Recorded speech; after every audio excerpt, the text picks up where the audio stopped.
There's still some life to live in the NFL this season, but mock draft season is starting to heat up. Since the college football season is coming to a close, we're getting a big shakeup in Ryan Wilson's latest mock draft. Mac Jones hasn't panned out in New England, so it's time for a new signal caller, and for that, enter Caleb Williams. Ryan has the Patriots trading up to the number 1 spot to take the former Heisman-winning QB. A look at the top 10 in Ryan's latest mock draft. You see there that trade happening between the Patriots and the Bears.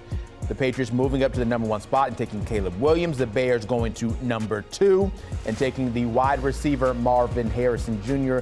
out of Ohio State. Jaden Daniels, the second QB off the draft board, going to Washington, 4th overall, and 2 top 5 picks. Dallas Turner going to the Bears at number 5. And now the man of the hour, Ryan Wilson, joining us on the show now, and you have the Patriots trading up to number 1.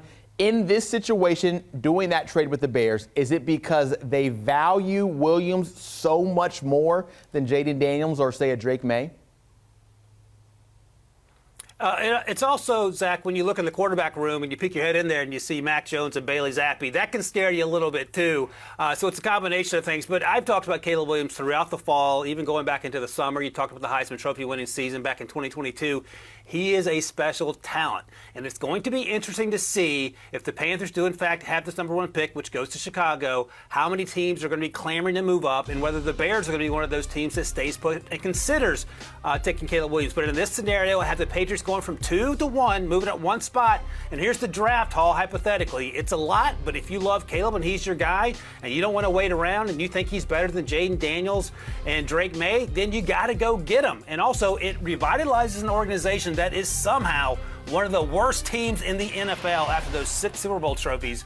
And again, Caleb Williams comes in right away. He is going to be a difference maker. And here's a lesson you can learn from the Carolina Panthers, Zach.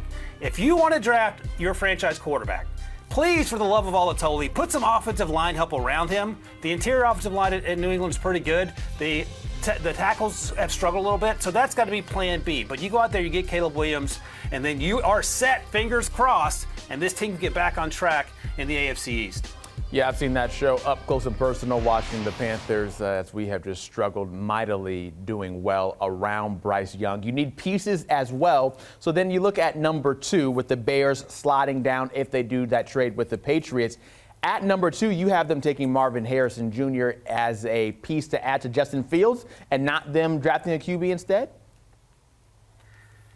Again, this is going to be the conversation that's going to be had for a long time in those draft rooms, especially in Chicago, because we need to see who Justin Fields is. He's coming off the injury. He's played a little better since coming off that injury. He has 5 more weeks to prove himself. The other thing you have to consider, and the Bears have a ton of cap money, so maybe this isn't an issue right away, but next year's year 4. Then there's the 5th-year option. Then there's the big money second contract. All things you have to consider with Justin Fields. How far down that road do you want to get? In this mock draft here, I went with the assumption that they're rolling with Justin Fields. And what better way to make your young quarterback better than to get him perhaps the best wide receiver on planet Earth as we currently sit here in Marvin Harrison Jr. And Zach, I'll always come back to this. Stephon Diggs elevated Josh Allen's game. Tyreek Hill, who is in the MVP conversation, has elevated Tua's game. A.J. Brown did the same thing for Jalen Hurts. It would make sense that Marvin Harrison Jr. would certainly help Justin Fields. He would pair with DJ Moore, Darnell Mooney, their tight end Cole Kmet, and it feels like that offense has something to cook with there. The offensive line looks pretty good with the young tackles there, and if you feel like Justin Fields can get it done, and you add a playmaker like Marvin Harrison Jr., once again, that division feels wide open in the NFC North. Yeah, a 1-2 punch of Marvin Harrison Jr. and DJ Moore, that could almost instantly become one of the better receiving rooms in the entire NFL. Let's go back to the QB spot and look at the Jaden Daniels versus the Drake May comparison about who should be the next one off the board. For you right now, why do you have Daniels ahead of May? He's played better this year, and that's just the reality. That doesn't mean Drake May won't be a first-round quarterback. It doesn't even mean Drake May might not be QB1 or even QB2. But I texted someone in the league about this. I said, hey, look, I got to do this mock draft. How crazy is it to put Jaden Daniels above Drake May? Not crazy at all. So NFL teams know how far Jaden Daniels has come since transfer from Arizona State. He is solidly in the Heisman Trophy conversation. And more than that, he is in the NFL QB legit playmaking conversation. He reminds me a lot of Lamar Jackson. He's not as thick as Lamar. His frame, he's a little taller. He has a really good arm, and we know he can run. He looks like he's running 4.2 while everyone else out there in the field is running 4.8. And that sort of playmaking ability is what makes him so enticing. I had him going number 4 to Washington. And look, I get it. Sam Howell has had a good year. There's some things to build on, but if you're going to hire a new coach, which could be in the offing, and Sam Howell continues to take those sacks that he's taken, and he's not making the progress that perhaps you'd like to see towards the end of the season here, Jaden Daniels will be hard to pass up here, and that's why I had him going just a few picks ahead of Drake May. We'll see how it plays out. I mean, it's only early December, but there's no way you can dispute how well Jaden Daniels has played this season, and that he's actually outplayed Drake May, and you might even want to argue Caleb Williams in terms of the on-field productivity. Yeah, that production from Daniels has certainly been eye-popping, doing it against some stiff competition at that. Talking about competition, we get the CFP semifinals coming our way on New Year's Day. Michigan, Washington, Texas, and Alabama all in action. You look at those 4 programs and you're wanting to build your team in the future. If you're an NFL-type scout, what prospects will you have an eye out for? Zach, you can never fail by going to Tuscaloosa and just looking at the roster, throwing a dart, picking a name, and you're probably going to get someone that's going to have a long career in the NFL. As we sit here in terms of this Alabama roster and guys that are going to be in this in my mock draft the first round, starts with J.C. Latham, the right tackle. He is an enormous human being, even by right tackle standards. He has a chance to be a top 12, top 10 pick. Edge rusher Dallas Turner has had a fantastic season. Number 15, we talked to Will Anderson Jr. on the With the First Pick podcast a few weeks ago, and he said Dallas Turner at this point in his journey through Alabama has a better understanding of what he needs to do than Will when he was there. That's how much Will loved his game, and that has showed up over the course of the season. Kool-Aid McKinstry is as close to a shutdown corner as you're going to get. I know some folks in that building think he has the playmaking ability as a defensive back to Patrick Surtain. The only question is how fast is he? And Terrion Arnold, we'll see if he comes out. There's a lot of buzz about Terrion Arnold. I'm sure Nick Saban would love to have him return. If he does, he's going to be a first rounder next year, but he'll be in a conversation to get drafted pretty high this year should he decide to come out. In terms of Michigan, a team that has, I don't want to say limped their way into the playoffs here. It starts with J.J. McCarthy, right? And he has gotten first round buzz throughout the fall. I need to see more consistency from him. He has the arm strength, no doubt about it. He has the athleticism. He does a lot of things really well, but he doesn't do it series in, series out, play in, play out. And that's the next step I want to see. We saw Jaden Daniels take that step.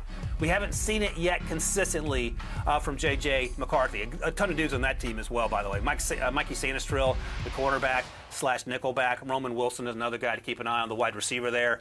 Then at Texas, Quinn Ewers sounds like he's probably coming back / going to the portal, so we'll keep him on the shelf for now, the quarterback who's had a good season when healthy. But it starts with Adonai Mitchell, the big wide receiver who has made plays up and down the field throughout the season. Xavier Worthy is the other wide receiver on that team, not quite as big as Mitchell, but also a playmaker. And then Jatavian Sanders had a huge afternoon last weekend, and he has gotten some first-round buzz over the fall. I think he's more likely a day 2 pick, but certainly a fun guy. And then finally, your Washington Huskies, and by your, I mean mine, because I love the way this team plays. Starts with Michael Penix Jr.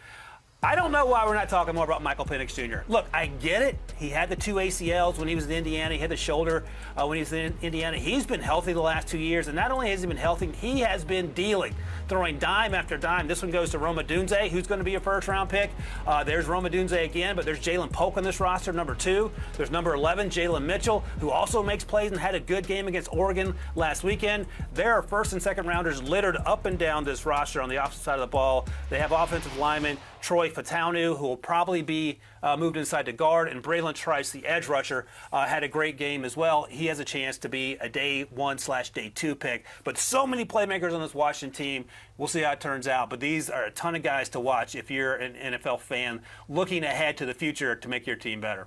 Yeah, a whole lot of names to have your eyes on, names to remember that you could see making plays coming up here in the very near future on the NFL Gridline. He is Ryan Wilson, getting us set for the draft 24/7, and he also does that on his podcast, with the first pick, along with Rick Spielman. The two of them have you covered with mock drafts, taking a look at who's rising, who's falling on the collegiate landscape to make their next name known out there on Sundays. Like, subscribe for all that audio listening.